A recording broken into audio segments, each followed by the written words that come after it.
So, good evening, everyone. Good evening, and welcome. I'm recording already. Okay, so we're going to go straight to our webinar so that we can redeem the time. We have a really special guest today, as we said, Mr. Tola Alabi, who is already here on the platform. And today, so this is a bonus. We haven't done this with any of our other schools classes. And I felt it's very important for us because we really need to understand, you know, as we're running our schools, we need to understand that we're actually building a brand. So it's not just about a logo. It's not just that I have a school for, you know, no matter how your school is going. And I feel that Tola be the best person to bring this whole idea to life.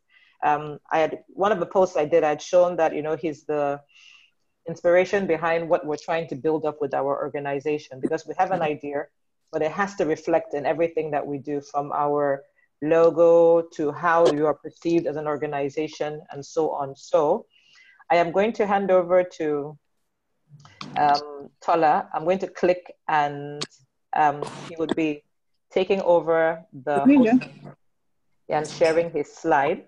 So I'm already recording. So let me go to Tola and see what I practiced yesterday. So I'm going to make you the host now. Yeah, I'm going to make you the host very soon, Tola. And then let me see. Yes, perfect. So I'm making Tola the host, and you're going to take it from there. So here we go. So welcome, Tola, once again. Okay, so over to you, Tola. I made you the host now, Tola. Stuck there. Let me see. Yeah, he's been made the host. Yeah. So I've handed over to him. Let me see. Uh-oh, it's stuck a bit.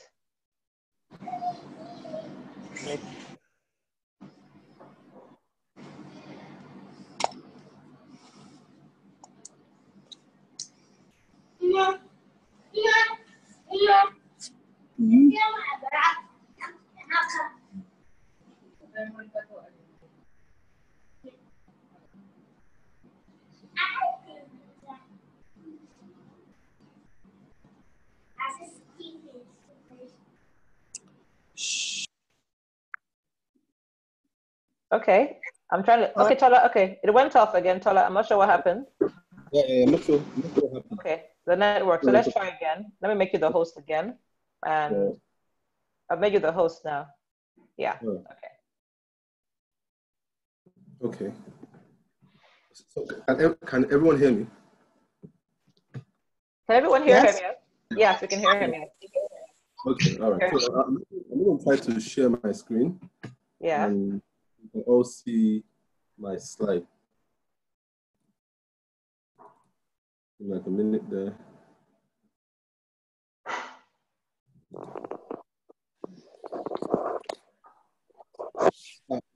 Can everyone see the slide on the screen right now?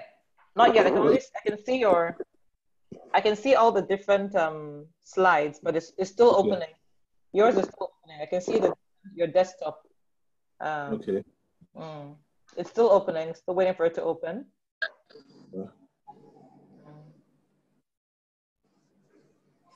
I can only still see your screen, the whole screen, but it's still waiting to open.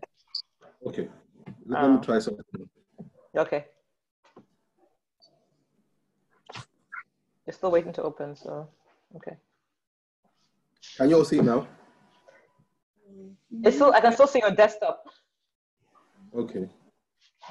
I can still see your desktop, but I can't see the okay, I can see all the different. Yeah. Okay. Let me just. I'm going to try to share again. Okay, now your face. Okay, try and share again.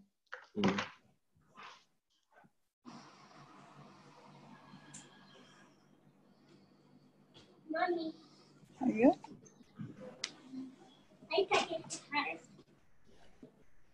Right, so is it any better now? Yes. Okay. Yeah. Okay, so you can all see this right now. Yes, I can see everything. Can we all see? Can everyone see? Yeah, I can see the full screen now. Yeah. All right. Yes. Okay. I can see that. All right, so I guess I'll just get right to it then. Hope the audio is good for everyone. Yes, I can. Thank God, but my earpiece is working, so. Yes. So you can talk for a second. My earpiece is on. So my name is Tola Alabi. I am a graphic designer. Okay. I started out doing graphic design about 15 years ago. And I started as an amateur designer, and I kind of perfected the art of graphic design. And I went on into doing logo design. And I'm an expert logo designer. I also do a lot of thinking about brands and about how people interact with brands and how people engage with brands and how to make people engage more with brands. So I do a lot of thinking, and I ask myself why some brands do better than others. And I'm also a brand consultant. So which means I meet with people that have companies, organizations, and we try to come up with strategies and how to reach their target audience and how to get more sales if they are dealing in products or services. And I guess most importantly, I am a son, I'm a brother, I'm a husband, and I'm a father. So that's me in a nutshell. Okay.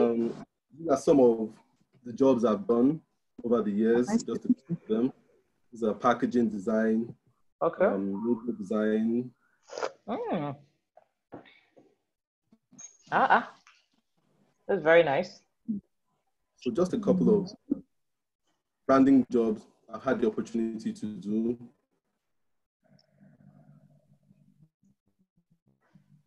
And this one is for SRC, which I worked on with Ms. Opashi to come up with this identity.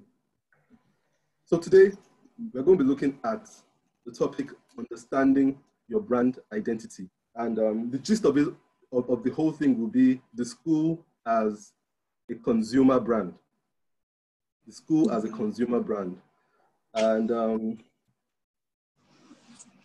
if I were to ask you, or when I ask people about consumer brands, what really comes to your mind is this kind of brand. We think of consumables, we think of Coca-Cola, we think of Kellogg, you think of fashion brands like Nike.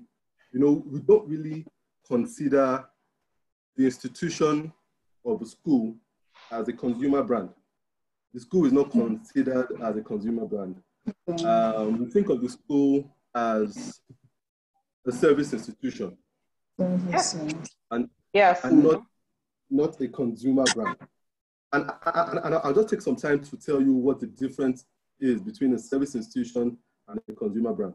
Now, service institutions are like hospitals.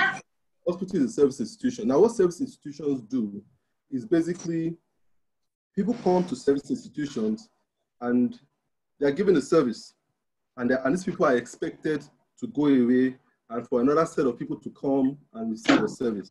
The same thing with a police station or a court. Now, these service institutions don't expect people to keep coming back. When you go to a hospital, they don't expect you to come back tomorrow or next week or come back every other day for the same problem. They expect to solve your problem and you go away and you make bed space for someone else who they will service. Now, the school operates more like a service institution, especially here in Nigeria. Now, the consumer brand is quite different. A consumer brand expects you to continue to use their services or their products. Now, when we think of Coca-Cola and Kellogg's, now, Coca-Cola doesn't expect you to drink a bottle of Coke and that's it for the rest of your life. They want you to drink and to keep drinking for the rest of your life. When you buy a pair of shoes from Nike, they do not expect you to buy one shoe and you're done. They will expect you to keep buying shoes for the rest of your life. So consumer brands want you to keep coming back. Stay. Yes, they want you to stay. Their intention is to get their clients, their customers to stay. But schools do not operate that way. Schools don't have that mentality. Schools have the mentality of, oh, let us teach students and let them go away. So if it's a primary school, you teach them for 6, 5 years, and you expect them to go away. And you enroll another set of students, and they come in, you expect them to go away. Now people go, and there is no interaction with the people that have gone. So you market to a fresh set of people every time. The people are always going and coming, and they become the problem or the client of a secondary school. And when they leave the secondary school releases them and they go to university and stuff like that. So they are never ever engaged with the school again. So right now we're trying to think of how to get the school to think of itself as a brand, and not just to let a set go and they never interact with the school again. We want the school to think of itself as Coca-Cola, whereby once you engage with them, you are engaging with them for life. The school becomes a part of your life. And so who has to operate as a brand? So we're going to try to define what branding is. What is branding? You see, a lot of people use that word branding a lot. And it's one of the most misunderstood words. Yeah, one of the most abused words. Now, I introduced myself as someone that did branding for a couple of years, and I really didn't understand what the meaning of branding was. I thought branding was your logo, or branding was your billboard. But all these things just make up a part of your brand. That is not what branding is. Now, branding is actually a very simple word, and I try to think to myself, how can we define branding in a way that everybody understands? And can you keep quiet? Branding is basically an opinion. Branding is an opinion that people have about a service, a product, a company, a place, a type of food. Branding is an opinion. So we all brand. We've all branded something today. Now, when you come up the first time and you look at the person, you look at the way the person is dressed, you look at the way the person talks, and you say, oh, this person is well educated, or this person is well to do, or this person seems to be struggling. Now, you have an opinion on everything you come in contact with. Now, that's what branding is. Sorry, give me a second. Please, can everyone else help me mute their audio? Because I'm not the host anymore, so not Tola, not you, everyone else. Can they help me mute their audio? Or can you mute everybody else's audio since you're, hi, Timmy, okay. Let me see. Yeah, if you can mute, just click on this thing, let me mute there. Oh, yes, okay. So that they can have that. Okay. No, don't. I think everything's muted so far. Yes, it's all muted, yes. So you can, let me expand your screen. I think yeah, go on, okay, go on, yeah. All right. Sorry, okay, thanks, okay. So hope everyone can still see my screen. Yes, full, I can see the full screen, yeah. Thank you. All right. So, as I was saying, branding is an opinion that you have about anything whatsoever. So we are all brands. Everybody develops an opinion about you, about something. About a place, about something, about anything, a place, a product. About anything. About a product, about a person, might be about a school, about a church, about anything. It's an opinion. Yeah, close my door. And how do we develop this opinion? By having an experience. We all develop opinions by having an experience. That's how we brand things. Our branding is basically based on an experience. Now, sorry, can everyone else please please mute your videos, please? I'm recording also. Can everyone else mute their? Yes, I think almost, yeah, everyone's on mute. Okay, continue, Tola, please. It's all mute now. Okay. All right. So, okay. So we define the fact that branding is an opinion about something. Okay. And that opinion is always based on an experience. So if I said anything, your opinion about it will be about an experience you've had about it. If I was to say Mercedes-Benz, some people would say class, they would say expensive, they would say privilege. You know, and that's just all based about an experience you've had about a Mercedes-Benz. It might be you've driven a Mercedes-Benz before, or you've seen someone drive it before. It all comes down to what your experience has been. And the experience is either a first-hand experience or a second-hand experience. So the first-hand experience is the experience you've had for yourself. The second-hand experience is the experience someone has had that you trust and they've told you, and you now develop an opinion based on that experience that has been relayed to you. So it's important that as a school, you give thought to the experience you want your clients to have. A lot of people do not pay attention to the experience they want people to have. You know, someone wants to start a school, and the first thing they think about is, what's the name of the school going to be? What's our logo going to be like? What's our uniform going to be like? But the most important thing to design is the experience. Now, I'm going to illustrate this with a short story about my own schooling experience. Now, I'm going to start from my university. I've had the privilege of schooling in Nigeria, and I've had the privilege of schooling in Canada. Now, I schooled in Obafemi Awolowo University. I studied architecture there for 4 years. And after which I did my postgraduate in a place called Niagara College in Canada, where I did a postgraduate in branding and graphic design. Now, I realized that I spent 4 years in Ife and 2 years in Canada. And everything from my schooling in Canada, my test scripts, my certificates, my assignments, the photos I took in school, I keep all those things in a box. And I go to that box from time to time and I look at it and I try to relive that experience. I look at it because those things are precious to me. Now, everything about Ife, I'm still trying to get a doctor that will give me a pill to make me forget my experience in Ife. That's the honest truth. I always tell my wife that every time I have a dream and I find myself in Ife, it turns out to be a nightmare because I don't want to go back there. Because the experience there was one of fear, of intimidation. I saw a lot of people fail and get kicked out of school. So I don't want to go back there. I don't want to go back there even in my mind. You see, my certificate, I left Ife about 12 years ago, and my certificate is still there. I still haven't gone back there to get my certificate. And that comes from my experience there. But I always think of Niagara College. I always go back to that box where I keep my, every experience I had there, I go back there and I want to relive that experience.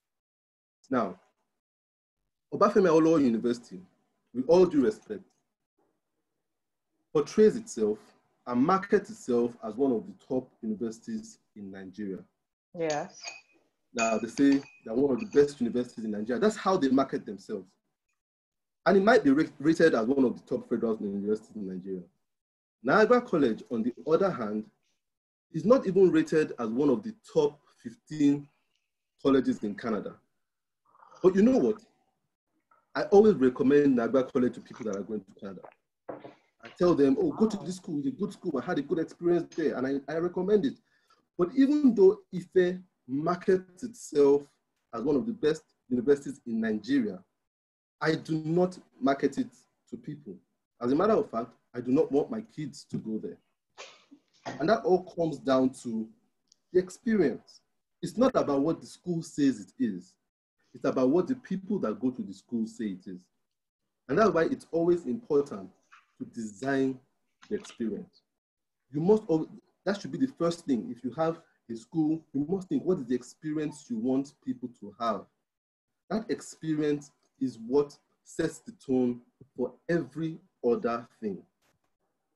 When you know your experience, when you know the experience you want to design, the experience you want people to have with your school, your institution, your business, whatever it is, when you can figure out that experience, it helps you to figure out what your mission statement would be. Okay. It helps you to figure out what your logo would look like. It helps you to figure out what your colors would be. It helps you to figure out what your promise in your tagline, your slogan, what is going to be. It helps you to determine what your staffing would be, who you're going to employ and who you would employ, who aligns with that experience that you want people to have. Now, when you think of a brand like Emirates, now Emirates is an airline. They're in the business of conveying people from one place in the world to the other. But the experience they want you to have is the experience of comfort. So everything, comfort and luxury, yeah, but everything about the experience of traveling by Emirates is to make you feel at home and to make you want to stay on that plane for as long as possible. They're not selling the fact that they want to take you from, because any aircraft can take you from here to Dubai or take you from here to London, but they want you to have a good experience while traveling. So everybody understands the experience, from the air hostess to the pilot to the person that cleans the plane. Everyone is smiling at you. Sure. Everyone wants you to be comfortable. So when you design the experience, you know what you're going to convey to people. You see, I've worked with a lot of schools in the past, and I work with a lot of schools currently. And you see, you read the mission statement, and it sounds pretty impersonal. It sounds very generic. It doesn't sound like something that draws people. Because, and all of it it boils down to the fact that the experience has not been fully thought out. You know, just think of, oh, what should a school mission statement sound like? So you just go and copy what someone else has done and use different words. But when you think of what you want your own unique experience to be, you think of a mission statement that is not complicated and people can relate with. The experience influences the logo, because when you feel like your brand should be playful or should be serious or should be sophisticated, you know what your logo should look like. You know what the colors of your logo should be. I've worked with a client in the past that wanted to set up a spa, and you know, she had already committed to renting a space, and the space was in the middle of an estate, very close to the playground where the kids were playing, and the space was red. The room she was renting was red, and I said, look, this thing doesn't tie in with the experience you want people to have. When people are coming to a spa, they want it to be a quiet place. They want it to be serene, they want it to be relaxing. But because she had not fully thought of that experience, just thought that I want to start a spa, or I want a logo and an office space. She didn't think of the location in which the spa would be, who is next to you. Is it a noisy environment? What color is that? Is the office space you want to rent? Where is it? Is it in the middle of town where you have the hustle and bustle? So when you think of the experience, you think of the colors, you think of your promise too, and you think of your staffing. And staffing is very important. Last week, I met with a friend of mine, and he was telling me about a school he had gone to. In fact, he went to a school that was close to the school my kids go to. And I asked him why he decided to go to the school next door and not to the school my kids go to. And he said, well, because the day he went to find out what the tuition was, the person at the front desk told him, the tuition is this. And he asked, okay, can I have a breakdown? And the person said, go to the website, you'll find a breakdown there or stuff like that. And he felt like he was not well attended to.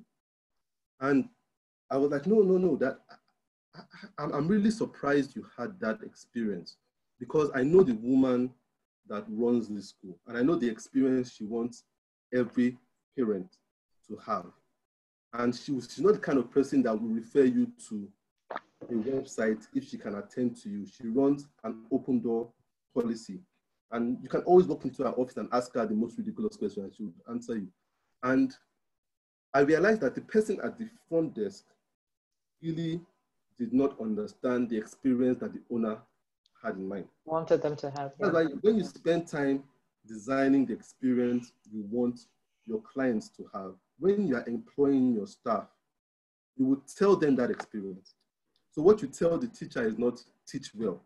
You understand? You tell the teacher what the experience would be. What you tell the security man at the gate is not open the gate for people. You tell them the experience you want them to have when interact with the brand. So everybody you are employing knows the experience that they should have. And that's why when you go on Emirates, like I said, if you tell someone that is in charge of pillows to get you refreshment, the person will not tell you it's not my job. You understand? The person will tell you, I'll get it for you. Because the person understands that the experience that Emirates is going for is comfort. So everybody must try to make you comfortable. It doesn't matter whether it's your job description or not. The experience of the brand should be comfort. So we must always think of the experience. Now, the experience can be broken down into two. You must think of the inside experience of your brand and the outside experience. Now, the inside experience is for your staff, the students, those people that spend their hours in your facility, in your classroom. What is the experience like for them? You must design their experience. What's the experience that you want your teachers to have? What's the experience that you want the non-teaching staff to have? What's the experience that you want the cleaners, the security man in your place to have? What do you want their perception to be? What do you want the experience of the students that actually sit in the class for hours to be? You must design those things before you go into all those visual things. You must design what you want the experience of those people to be. And that is what large, successful brands understand. And that's why you have polls that say best places to work in the world. Yeah. Of those lists, where they accumulate best places best places to work in the world, Google is always on that list. It's either number 1, 2, or 3. Google has been on that list for the past 10 years or 15 years. Google has been on that list because Google has taken time not just to think of the experience of people when they are browsing their site or on their platform, but they think of the experience of the people that work there. Accenture is another company that is always on that list of best places to work in the world because they think of the experience of the people that work there. Because the people that work in your facility, in your school, they're your ambassadors. They go out and tell people, oh, this is a really nice place to work. And that further endears consumer engagement. When they know, oh, this company takes care of its staff, it makes them want to engage with that company. You understand? The fact that Google is such a good place to work, even if you do not want to work at Google, you want to use their product, you want to engage on their platform because it seems like a place that cares about people. So you must design that inside experience. The teacher that works in your place, what's the experience? What are they going to say when they are with other teachers about the experience of your school? A lot of time we forget about the inside experience and we focus a lot on the outside experience. The inside experience, and from the example I gave the last time, when someone went to a school and the person at the front desk said, it's not my job, go to the website. That might be because the inside experience is not right. So you have a disgruntled staff. So the person doesn't really care about your customers anymore. If you're owing your staff salary, it doesn't help them to have a good inside experience. You understand? So the branding starts to fail from that point. So you must always think of the inside experience. Think of inside experience for the students too. Like I said, about FAMILIARITY University was a bad inside experience for me. You understand? So you must always think about what's the inside experience for the students in the classroom. Are they comfortable in that classroom? Are the chairs comfortable for them? Can they stay long hours there? The colors of your walls, does it help them to concentrate? You understand? Do they have enough play time at the school? Do you understand? Does it help them? Do they want to come to school in the morning? You understand? I know a lot of people that pull their children from school because child doesn't want to go to school in the morning. And that's because there's a bad inside experience that has not been well thought out for the students. Now we must think of the outside experience also. That outside experience is for the people that don't get to stay in your classroom. You understand? And for your school, you think of the parents. What's the outside experience for the parents? How do the parents feel? You cannot always sell the inside experience to the parents. Some say, oh, we have good labs, we have well-equipped classrooms. Now, does that really matter to the parents? It matters to an to an extent, but what's the outside experience to the parent? How do they feel when they come for meetings at your school? Do they feel, do you serve them refreshments? Do they feel like if they are part of the family? When you make decisions, do you carry them along? I was talking to someone that said, oh, I'm putting my child from this school because they just make decisions and nobody tells me. That's a bad outside experience for the parents. You must think of what the outside experience is also for the public. For the public. And when I say the public, it means the people that do not even come to your school.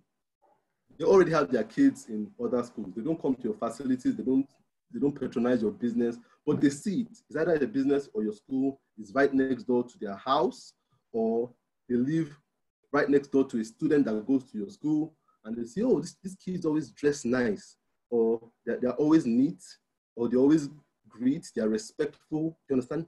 They have an outside experience. They're not interested at the moment to sending their children to your school, but because the outside experience for them about your school is good, yeah. when they have the chance, they would engage with your school, or they'll recommend to your school. They might not be able to afford your facilities, but they see someone that can afford it and say, you know what, I have a neighbor that has a kid that goes to this school, and the kids really dress, their uniform is nice, the kids are respectful, they're intelligent, that, you know what, I can't afford it, but it seems like you can afford it. I would advise you go to that school. So when you design a good outside experience, you have a good brand. Now, I will ask this question. Have you ever seen someone who you know has never been abroad before?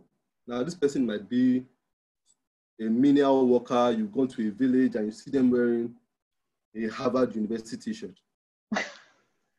Yeah. You see someone in Harvard University and you know this person are not going to Harvard. You know this person is not going to Harvard. This person has not even finished secondary school. You understand?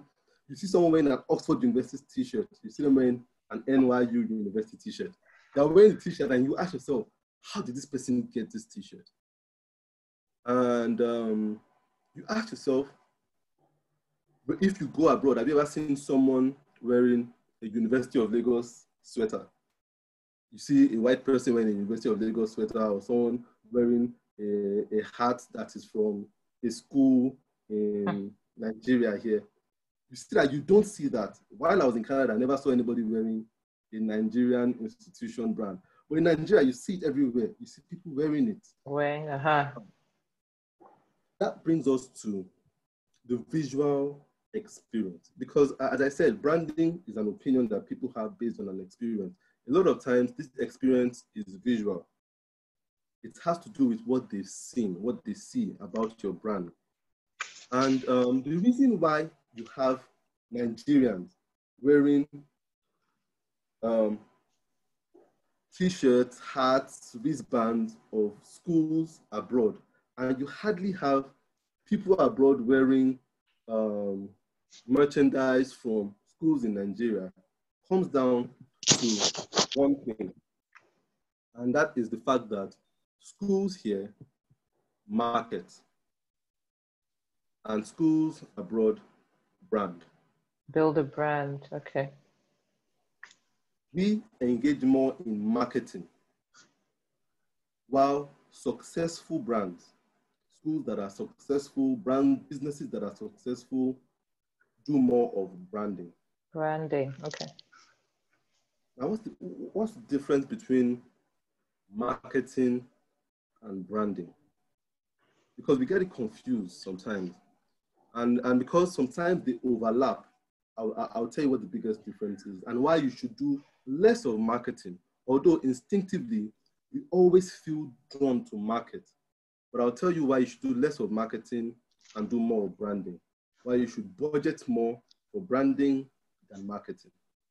Now, I'm going to try to bring there's a slide that I want to introduce.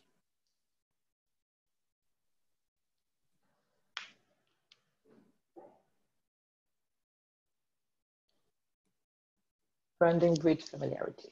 I hope you can all still see Branding breeds, yeah, okay, I can see that one, yeah. It's not a full screen, but I can see it. Okay, all right. So I'm trying. It's not a full screen. Okay, I'll make it a full screen. Okay. When you think of, all right, can you see this? Marketing versus branding, okay. Yes, all right. So I'm going to try to define the difference between marketing and branding.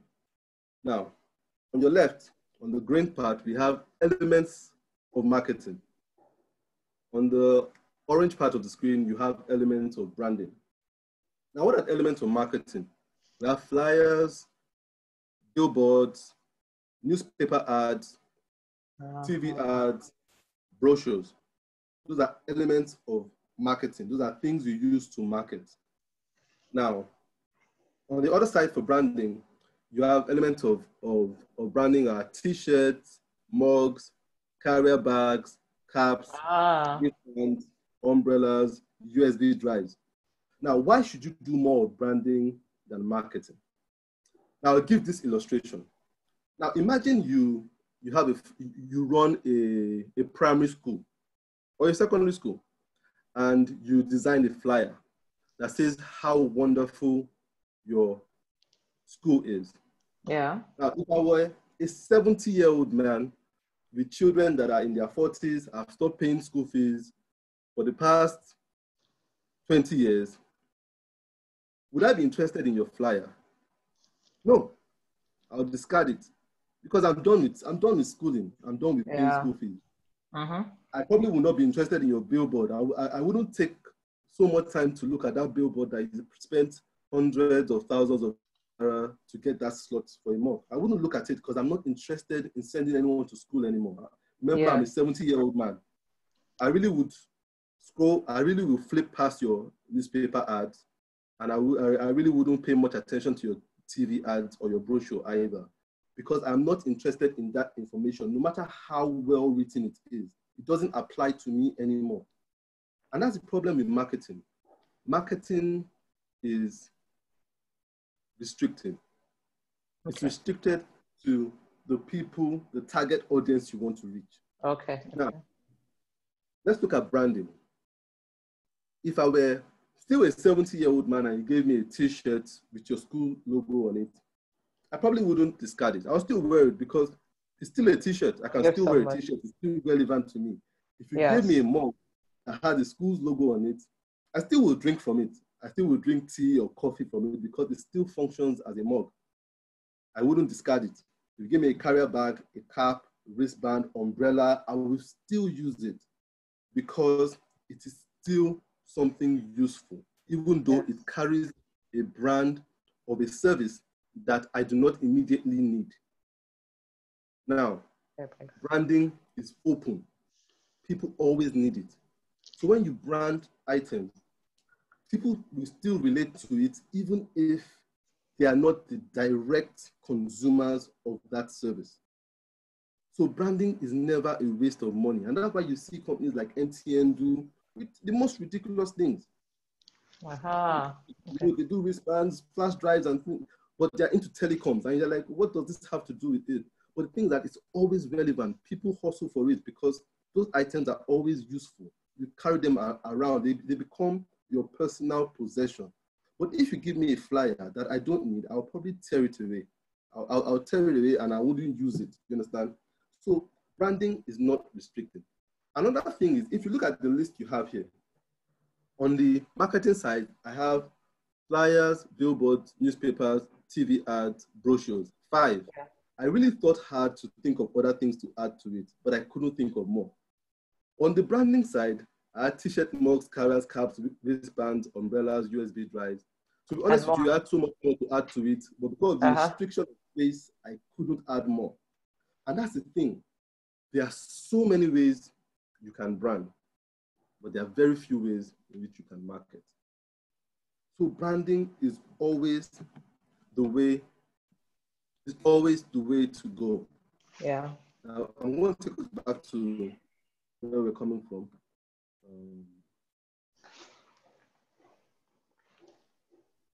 And that's another thing you should realize about marketing, why you should do less marketing, is because marketing introduces distrust. I don't know if you understand. I know you might not understand what I'm saying, that marketing introduces distrust, but I'll give you an illustration of what I mean. Okay. If a man approaches a lady and says, you know what, marry me because I'm the best man in the world, the first thing that comes to that lady's mind is, he might be lying. You understand? The moment you say you are this, the first thing people think is, are you really this? Are you lying to them? So when you give someone a flyer and say, oh, our school is the best school in Abuja or in Lagos or in Maiduguri or whatever it is, the first thing they ask is it really the best school? The first thing that comes up is distrust. You have to now prove it to them. And that's why when you market, you always try to push in an incentive. You always try to push in an incentive. It might be a discount, or say, oh, we'll give you a 10% discount or a 20%. And that incentive is always to negate that distrust that people have. So they don't focus on the not trusting anymore. They focus on what they are offering as an incentive.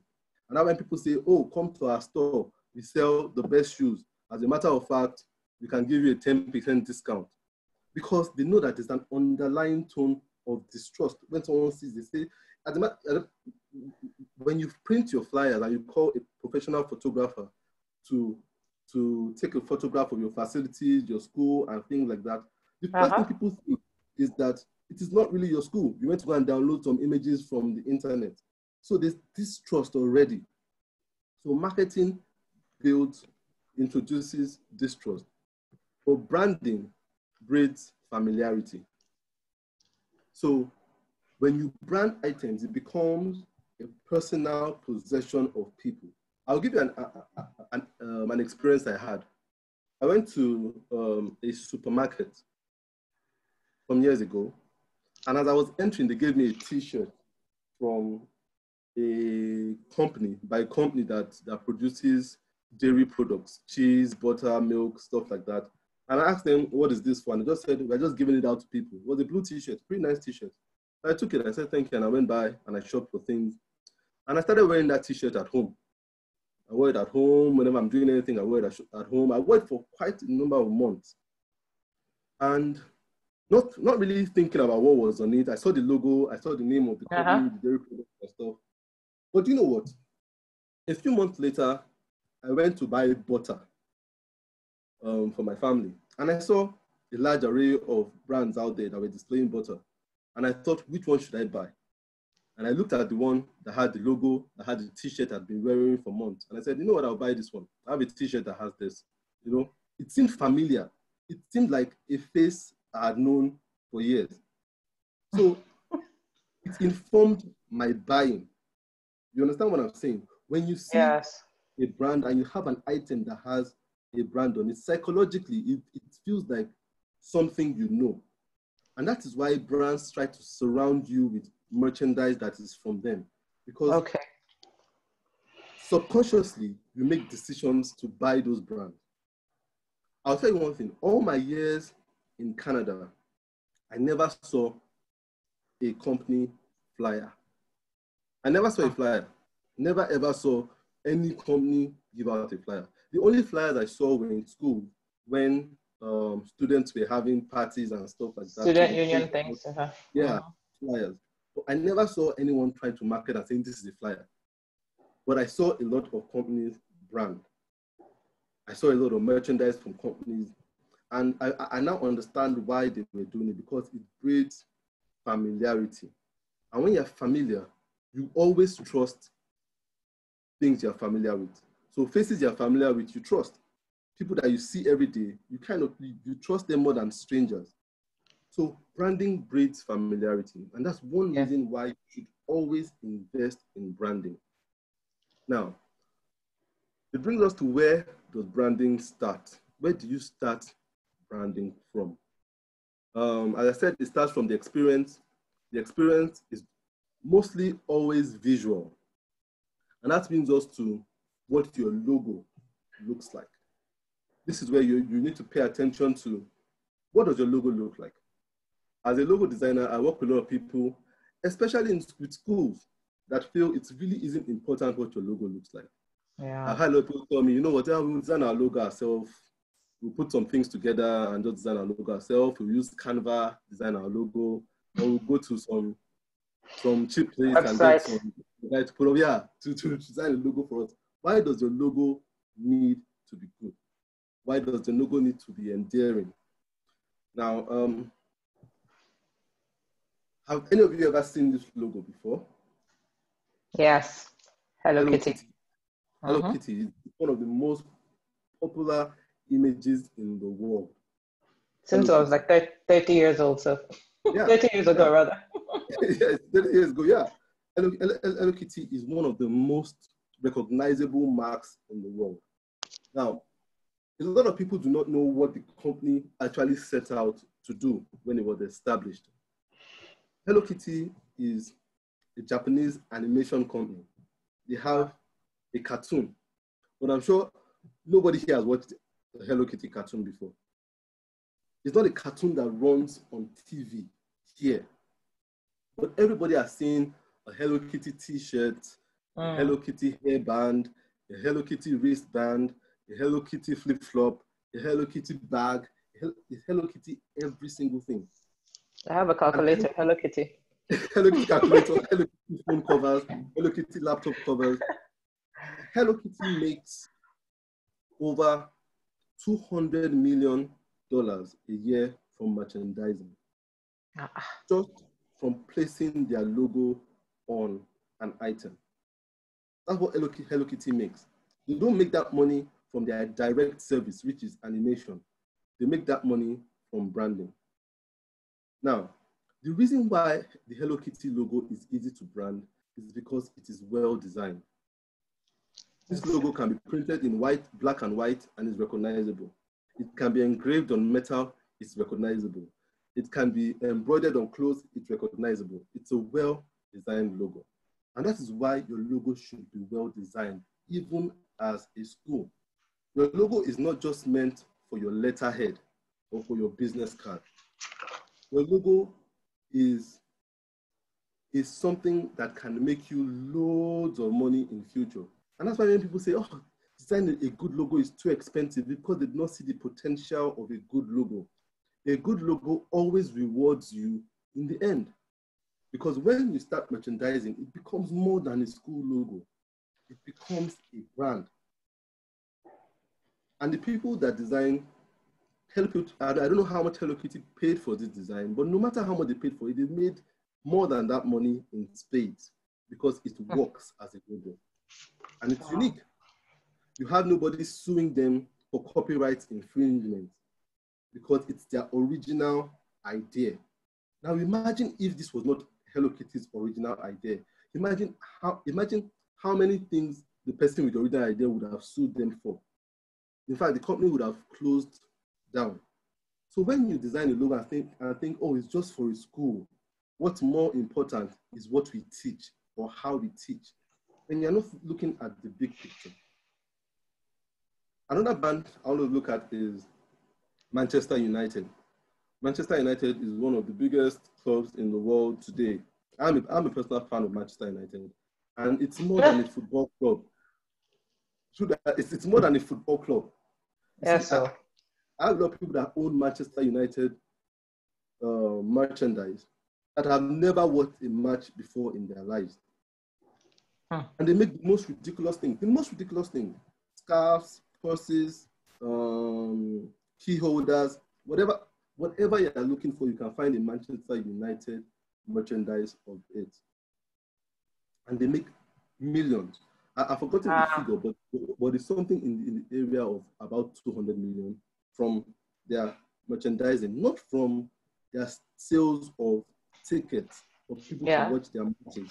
Because the capacity of their stadium is just about 80,000. But they keep making money from their merchandise, from their branding. And that's because they have a good logo. When you have a good logo, it always comes back to pay you in future. So your logo must be simple enough to recognize, must be original enough to not infringe on copyright, and it must be adaptable. A lot of people have logos that are not adaptable. In fact, when you try reproducing and printing it, it costs you an arm and a leg because you have not thought of simplifying the colors on your logo. You are using logos that have about 50 colors or 20 colors, or so it's now costing you more to reproduce it. The logo doesn't look attractive when it's printed in one color. So you must always pay attention to your visual branding, and it starts from your logo. When you have a well-designed logo, every other thing falls in place. So always think of your logo. It helps you in merchandising. And merchandising is the easiest way to become integrated. That is how smart brands integrate you into their family. So you feel like you are a part of this brand family. You never leave the brand. What schools should aim for if you want to transition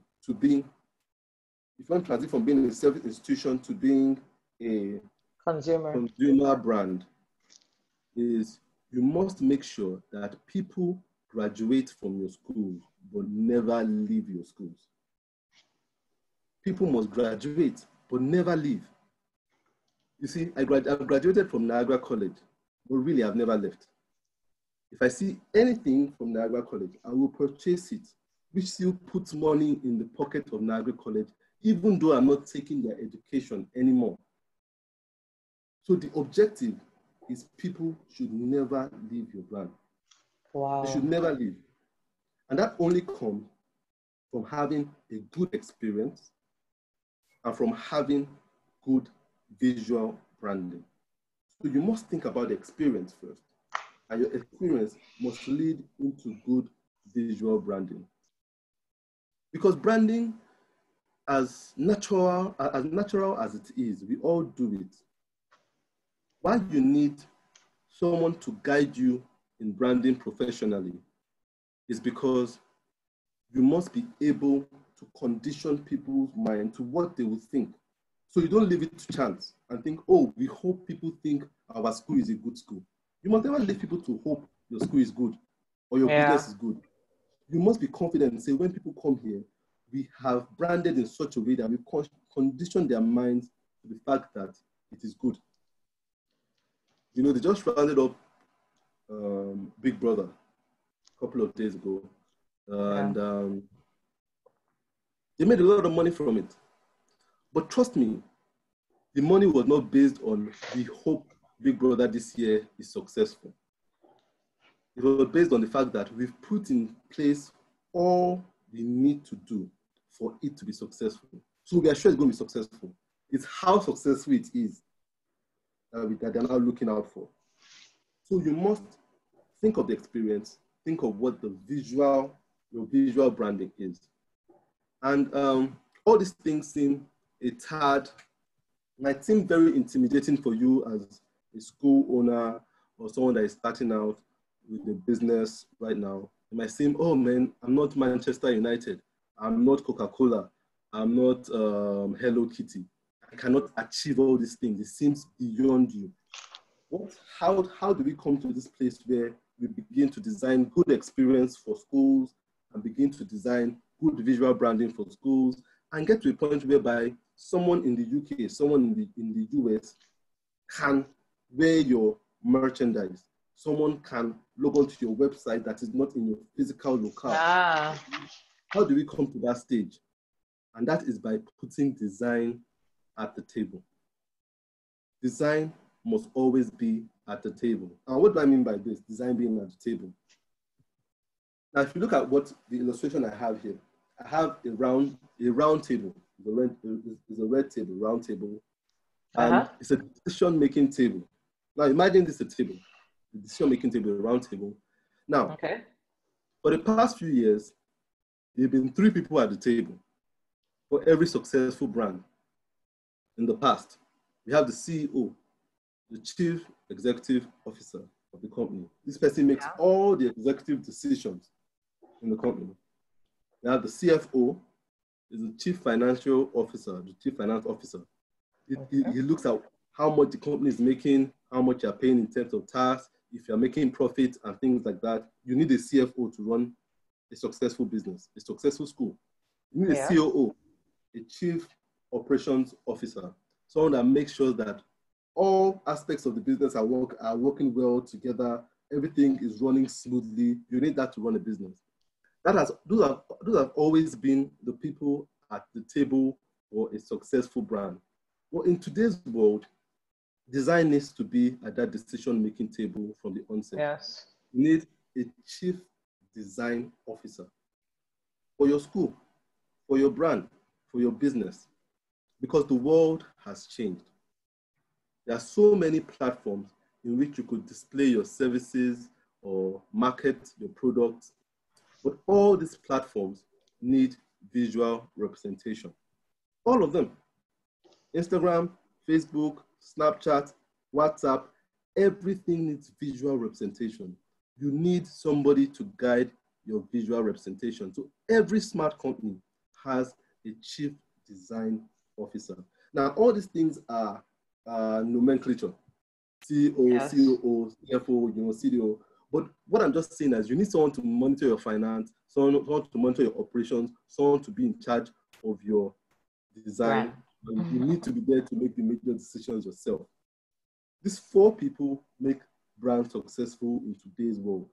And that's why you have brands like Apple making so much money these days. They make so much money. Apple cannot but make money because Apple understood this concept before it was even a concept. Many years ago, Steve Jobs hired a man called Jonathan Ive. Now, Jonathan Ive is the chief design officer of Apple, and he has been the chief design officer for over 20 years now. He decides the material they use for their products, their marketing, the packaging, everything. Yeah. And he's the only person that Steve Jobs never, ever interfered with his work. He worked with him directly because he understood the usefulness of design and how it plays on people's minds. So Apple had design at the decision-making table, even when companies did not have design at the decision-making table. And they are reaping the dividend of it now. That is why they come out with iPhones, iPhone X, iPhone this, and they're selling out. These phones are expensive, but people are buying it because all the aspects of a successful brand are all represented at the decision table. So you must have design at your table. If you do not have a designer your school is working with right now, please employ one. Do not do design by yourself. Do not go on Canva and say, you got this, you can do this. No, you must hire someone and do not commit your design to amateurs. Yes. Design might be expensive, but as I said, people that commit to it end up reaping the rewards. Because well-designed brands, integrated brands with design, stick in people's minds more than design that are not. You must get to a point whereby when people see your marketing material, they know it's you, even without seeing your logo. It's just like when you watch TV and you see an Airtel ad, you can tell even before Airtel comes up as the payoff. You can, oh, this must be Airtel. You can tell that this must be Glow because everything has a look and feel. Our schools must come to that place where each school has a look and feel. Each school has a color they own. When they see this color, they say, oh, this is owned by this school. This is Stage School. This school, you understand? So you must have design at the table. And when you have that, you will see that your school will go from being a service institution where people come to your school, they graduate, and they never look back, to a place where people come to your school, they can always remember their school anthem, they remember how their classrooms look like, and whenever you bring out merchandise, they want to buy. Whenever you bring out material, they want to be there. They graduate from school, but they never leave. So I guess that's bringing me to the end of the discussion. And I want to thank you for paying attention. I'm open to answering whatever questions you have on branding. Remember, I'm not an authority in education, so I might not be able to answer questions when it comes to syllabus. I'm sure during the course you have people that are experts in that. But when it comes to making your brand more relatable to your customers and to your clients, and to engage people with your brands the more, even on social media, then I might be better able to answer questions. I put up my Instagram handle there. I put a lot of my thoughts on my Instagram handle and my portfolio. I also have a YouTube channel called Pro Up Masterclass. It is a YouTube channel where I discuss the challenges that designers have. I come from a designer's point of view and talk about their challenges when it comes to pricing and relating with clients. And I also tell the designers what clients face. So I come from the client's point of view also when it comes to dealing with designers. It can be hard managing designers sometimes. So if you do have time, you can subscribe to my channel also. So I'm open to any questions if you have. And I hope you've gotten something from this class. Thank you. That was lovely. Thank you so much, Tola. Okay, questions, anybody, before I even talk? I've written, Tola, I've written like 5 pages, filled my notebook. Okay, questions. Okay, I'm seeing some of this thing already. Let me allow everyone to ask questions before I talk. You can all unmute. You want to say something, Miriam? You can unmute, yeah. Good evening, all. My name is Mariam, and I actually have a master's degree in international marketing management. So, from 2003. So, wow, that's interesting. Yes, from the American Intercontinental University in London. It's now called University. So, hearing this, does it mean marketing is out and branding is in? I just want to ask him that, just quickly, because I didn't hear any strengths, weaknesses, opportunities, threats, SWOT analysis. Yes. So, what do you say, Tola? So sorry, I didn't hear that question. I didn't hear that question well. Sorry, it was on the internet. So are you saying marketing is out and branding is in now? Yeah, well, pretty much. The thing is that marketing, you should always do marketing. There's always a need for marketing. But what I'm trying to say is that branding should precede marketing. Branding makes your marketing more efficient. So you must do that branding so that when you do market, it hits the target. There's a problem. There's a thing that we say in design or in printing. When you print 1,000 flyers, only about 100 are effective. And that shouldn't be the case because that's a waste. And that's because branding has not preceded marketing. So marketing should never precede branding. You must do your groundwork in branding first. But we always feel the need to market because we want to say everything we can do. You understand? The problem is that branding is slow. It's slow, but it's deeper. It gives you deeper engagement. You understand? Yes. Marketing is fast, but it's shallow.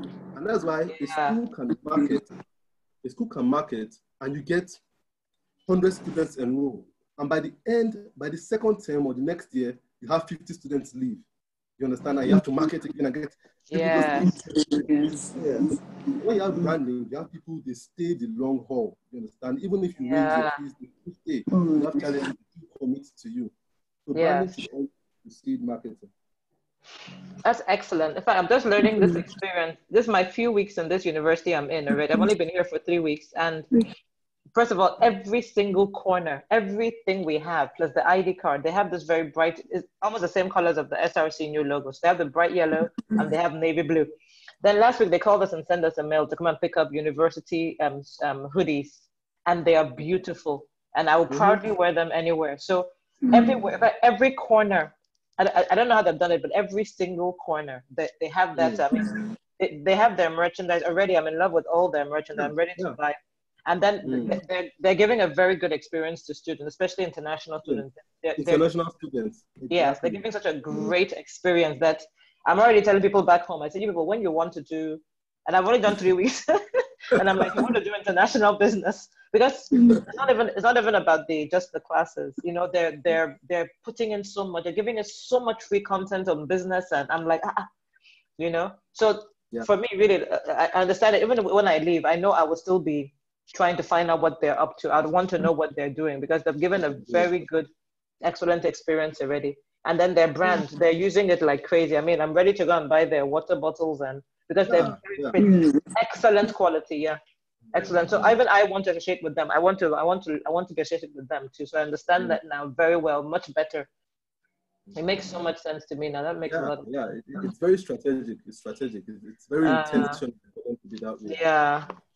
So we're not just doing flyers. That means we have something to, as you said now, so that means branding is more like getting into people's systems. You're not just doing, anybody can give a flyer. If you give me a flyer now, I'm just going to write on it, or maybe use it to fan myself. And then you've now wasted, But if I gave you a key holder, and I said, we're giving out key holders, and then it has the logo, and maybe our mod, okay, that really makes so much sense here. People can use it. They use it, and then they begin to get. People have always asked us. They always like our logos. They always ask us, oh, can we have one of your T-shirts? And we've never thought about it. Every single time we wear Sage or Asni T-shirts or SRC, everybody comes to ask us, and do one for me now, make for me. And I'm always like, we'll do. But now I'm like, we can make it into a whole hype. And then we can say we're committed to quality education, and anybody around the world can actually be wearing it, and then you know. True. And that's how you become a global brand. You know, you become global. Like you do things like that. You know, abroad you have someone who is in high school and maybe in junior high. He knows what college he wants to go to.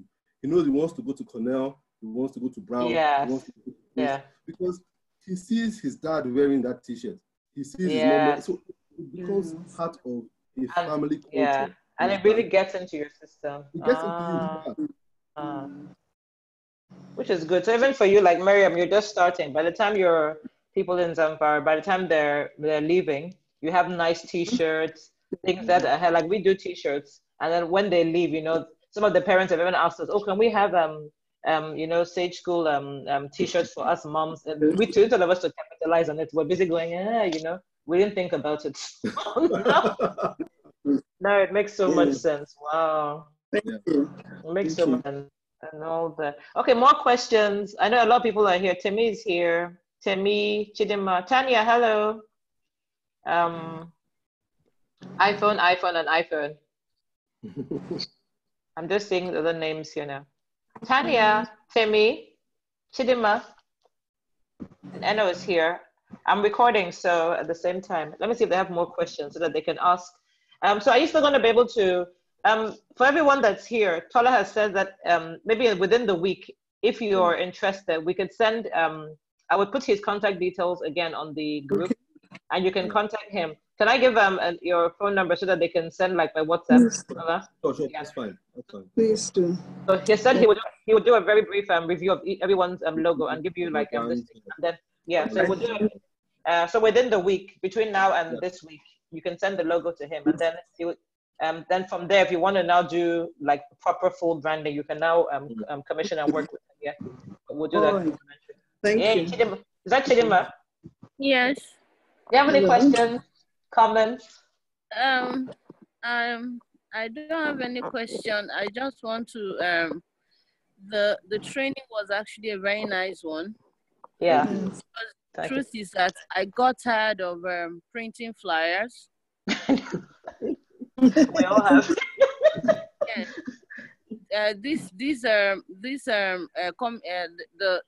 This session we're in, July, August, my staff, they kept asking, are we not printing flyers for? I told them I'm not doing, because I've not had any single parent come to my school and they say they are coming because they saw my flyers. I said, I've spent lots of money. So it's for us to get more involved. Yes. So it's I use a long note for the training. I've jotted like 4 pages of my long notes. I just want to appreciate him for the training, and it's just an eye opener, honestly. I really amazing. Honestly, I'm really happy. Thank you very much and stuff. Okay, let me see who. Nonya, are you here? Timmy, Tanya, say something while we have Tola here. Timmy or Tanya, who's speaking? Let's have you before we start rounding up. While you have Tola here, speak to him here. Timmy? Okay, can everybody hear me? Yes. Okay, good evening, everybody. Good evening. Yeah, the class has been a very impactful one. I saw branding from a very totally different perspective tonight. No. So I hope to be able to,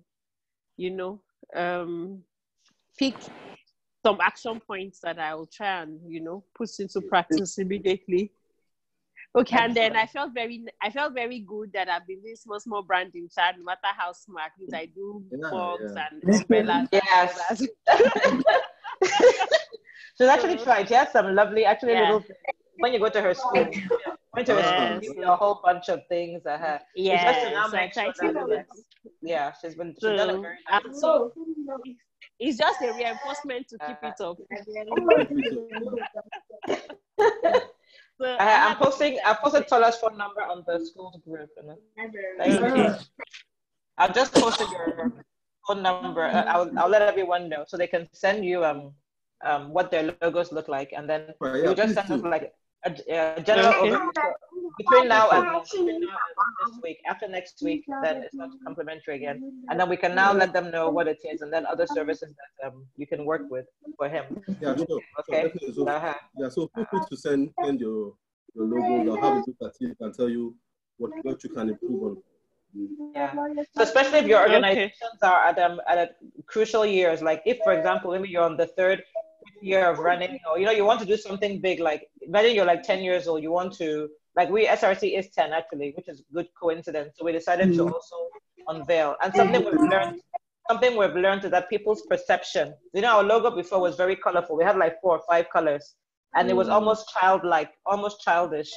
But as soon as we give this, our new complimentary partner, we give our new, people say, oh, this is so, people have something to say about it, and they look at us differently. And then now that, even when we're presenting like proposals now, they look at us, it's really amazing what a simple overhaul of a brand, because we want to now have a more professional outlook. And people can look at them like, oh, okay. So anywhere now we send our letters to so many bigger companies. And we found that it's interesting that they're responding to us based on their perception just by looking at the new outlook of what we're trying to give. Yeah. So sometimes it's also quite, and so for us, it's even been very surprising. We've been like, oh, wow, okay. But we wanted to get a different outlook in people's head, so that they don't always look at us like, hey, they only, small kids, and they only do little things. So it's been an amazing thing for us. So if you're at a landmark year, or you want to do something, or you're introducing a new brand aspect to your business, I think it's very good to do this thing. So as he said, a logo is not just a logo, it's something, and that's something that's why I'm very, very, very, very deliberate. I don't really play with our graphic design and logo. We really don't want to start doing, let me just go and look for one cousin. Tola's been with us for forever. Very, very classy. Okay, so let me see if Tanya has anything before I stop the recording. Tanya, anything to say before I stop the recording? Is Tanya here? Okay, so let me see how to, so I'll put to this thing, I'm going to put to the information. Let me see how to actually get back. Now that I've done this, okay, now that I'm here, I'm going to have to figure out Tola's screen. So Tola, your Tola screen is here. Let me see how to we've just learned how to do, okay, how to claim host back. Okay, So no questions from Tanya, and I am going to, sorry, I'm going to stop the recording, and I will soon end the meeting. So everyone is free to this thing. And Tola, thank you so much. Really appreciate this. Thank you. I really appreciate this. So I'm trying to get yeah, let me get this thing back so that I can stop. Sorry, I'm trying to find you so I can, yes, so I can claim the. We learned all this. Yes, claim it back and all that. Yeah, I'm trying to get this back so that I could. Okay, so can you send me back to be the hostess so I can exit and. So I want to stop the recording now, okay? I'll stop our recording. All right then, thank you very much. Yes, I'll stop the recording, and then when it gets to me, I'll send to all of us to have the recording, okay? So, Okay. Everyone else, it's been great seeing you. Timmy, at last. I hope to hear from us. I'll send this to Abiola also. So the rest of us, our next one is meant to be on Thursday, but I think it might be too close to this. So what I'm going to be doing is posting things during the week on the group. And then we can discuss and see when we can do. Either we don't do a webinar for next week and I do a WhatsApp session on Thursday, or we just leave it and do it for next weekend so that you have time in between. Okay, because I want to hear from most of us and chat with us and all that some more. At least you have Paula to be able to work with on that. Next week's focus is actually on staffing. Performance corrective action is not on the module. It's a bit different. So it's learning how to handle to put a structure in place for your organization, especially when you have to maybe dismiss, you have to work with staff who are not meeting your conditions and all that. How do you handle it? Especially in the actual structured way that it's supposed to be done. And so we're looking at that in our next training session. So if I can do it on WhatsApp, I would. If not, I would agree with everyone when they're freer this week, which day is better for you, and then we would decide and take it.